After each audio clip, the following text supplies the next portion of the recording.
성경을 철저히 연구하면 다른 사람을 비판하는 위험은 비판이 완전히 마귀가 수행하는 일이라는 것을 이해하는 데 도움이 됩니다. 하나님은 사람들을 비판하지 않습니다. 심지어 비판하는 사람도 스스로 지은 죄악으로 비판을 받을 것입니다. 누구에게도 동료인 사람을 비판하는 것이 자격이 주어져 있지 않습니다. 다른 사람을 정죄할 때마다 그 사람이 사형에 처하기 하루 전에 뇌물을 받은 판사처럼 보일 뿐입니다. 그들은 둘 다 유죄입니다. 그러므로 남을 판단하는 사람아, 누구를 막론하고 내가 핑계하지 못할 것은 남을 판단하는 것으로 내가 너를 정죄함이니 판단하는 내가 같은 일을 행함이니라. 이런 일을 행하는 자에게 하나님의 심판이 진리대로 되는 줄 우리가 아노라. 이런 일을 행하는 자를 판단하고도 같은 일을 행하는 사람아, 내가 하나님의 심판을 피할 줄로 생각하느냐? 이 땅의 영역에 관한 한 완전함은 없습니다. 완전한 사람은 더더군다나 없습니다. 우리는 완전함을 향해 노력하고 있을 뿐입니다. 여호와여, 주께서 죄악을 지켜보실진대 주여 누가 서리이까? 그러나 사유하심이 주께 있음은 주를 경외하게 하심이니이다. 남을 비판하는 자는 누구든지 이미 비판을 받은 자입니다. 그의 사랑하는 아들 예수 그리스도의 속죄의 피로 말미암아 전능자의 은혜를 받았습니다. 만일 당신이 다른 사람을 판단하고 정죄한다면 당신도 성공적으로 판단받고 정죄받을 것을 선언하는 것입니다. 이것이 마태복음 12장 37절에서 예수님께서 말씀하신 이유입니다. 내 말로 의롭다함을 받고 내 말로 정죄함을 받으리라. 남자와 여자가 자기에게 닥칠 정죄에 가담한 것이 보이시나요? 예수님께서 우리에게 판단과 비판에 대해 엄중한 경고를 하셨습니다. 예수님의 말씀 가운데 가장 유명한 산상수훈에서 비판을 받지 아니하려거든 비판하지 말라. 너희가 비판하는 그 비판으로 너희가 비판을 받을 것이요. 너희가 헤아리는 그 헤아림으로 너희가 헤아림을 받을 것이니라. 어찌하여 형제의 눈 속에 있는 티는 보고 내 눈 속에 있는 들보는 깨닫지 못하느냐. 예수께서 우리에게 아무도 비판하지 말라고 엄히 명하셨습니다. 하나님은 우리에게 사람들을 비판하지 말라고 명령하셨을 뿐만 아니라 그 행동의 결과도 말씀하셨습니다. 당신이 사람들을 비판할 때마다 당신의 비판이 그에 상응하는 금액으로 당신에게 다시 측정될 것임을 명심하십시오.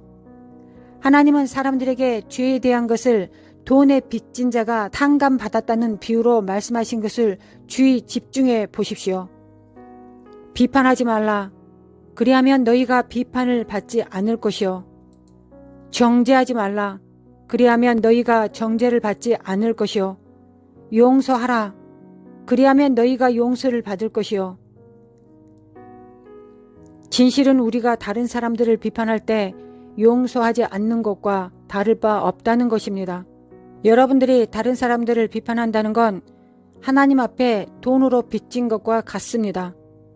용서하지 않는 종은 많은 빚을 탕감받았지만 자신이 빚진 것보다 적게 빚진 동료 종을 용서하지 않았습니다. 주님 앞에 당신의 죄가 얼마나 큰지 상상해 보십시오. 예수님의 피로 하나님은 마귀가 우리에게 입히는 정죄와 비판의 옷을 벗기시고 그의 사랑하는 아들의 의의를 우리에게 전가시켰습니다.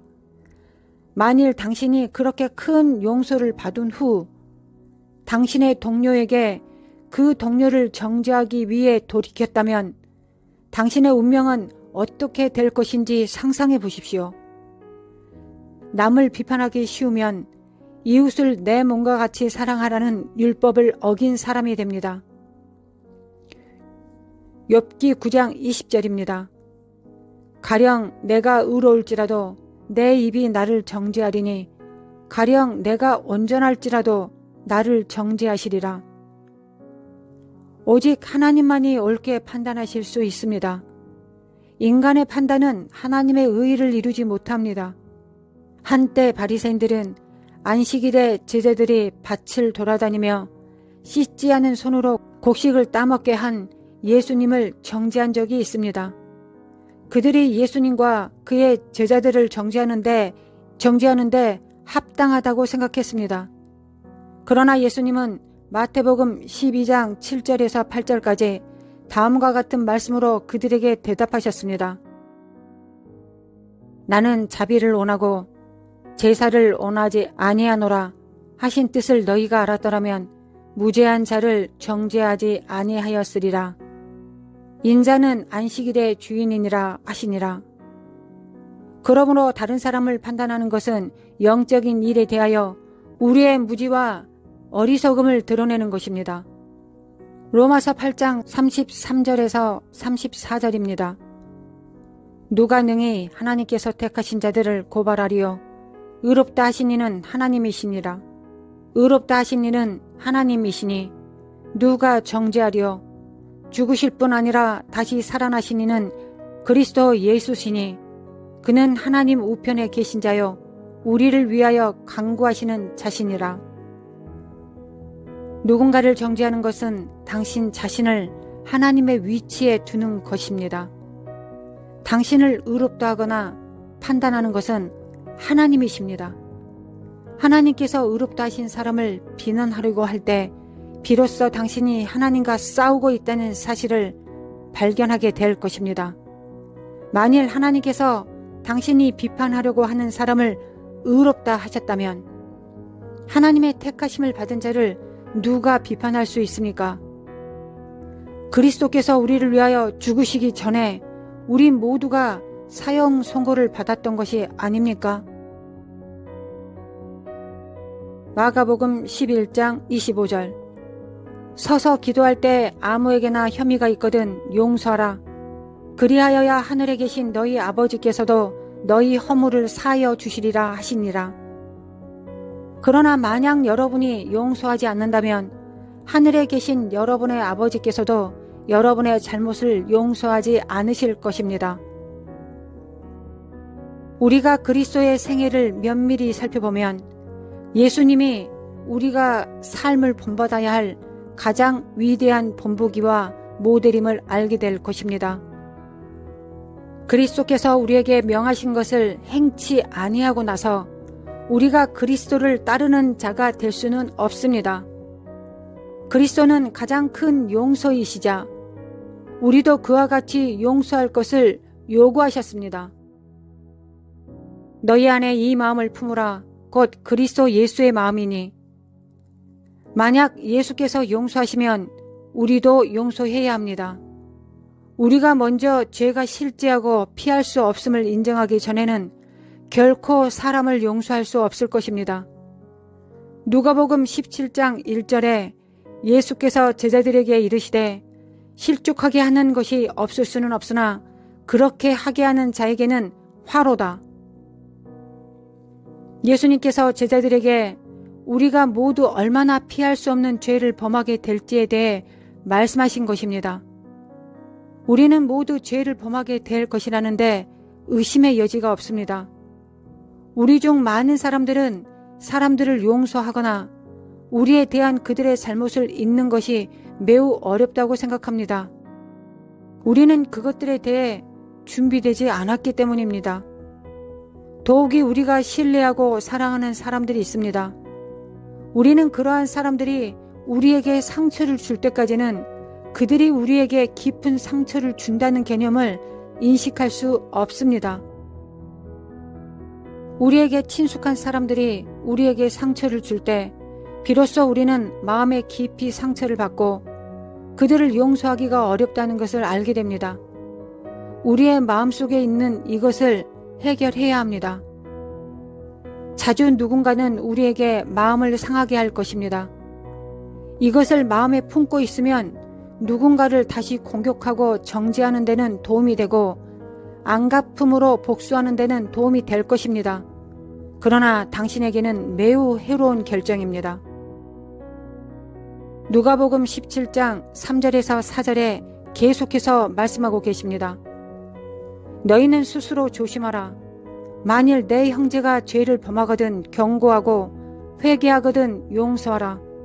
만일 하루에 7번이라도 내게 죄를 짓고 7번 내게 돌아와 내가 회개하노라 하거든 너는 용서하라 하시더라.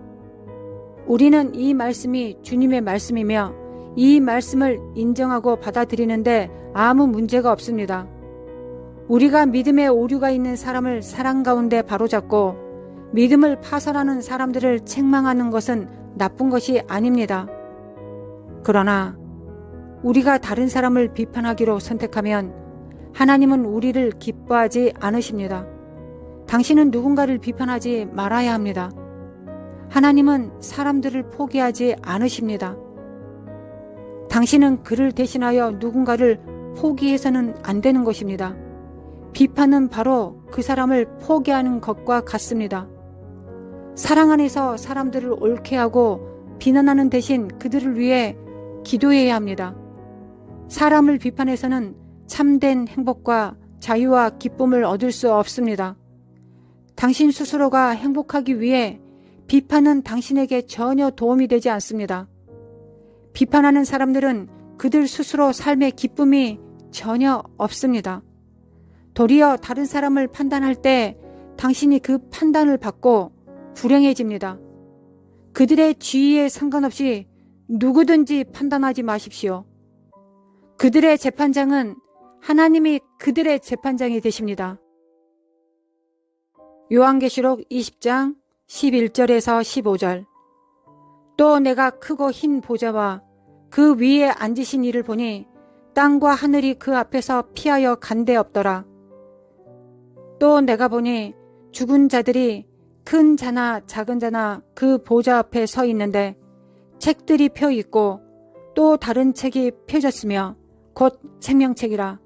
죽은 자들이 자기 행위를 따라 책들에 기록된 대로 심판을 받으니 바다가 그 가운데서 죽은 자들을 내주고 또 사망과 음부도 그 가운데서 죽은 자들을 내주매 각 사람이 자기의 행위대로 심판을 받고 사망과 음부도 불못에 던져지니 이것은 둘째 사망 곧 불못이라. 누구든지 생명책에 기록되지 못한 자는 불못에 던져지더라.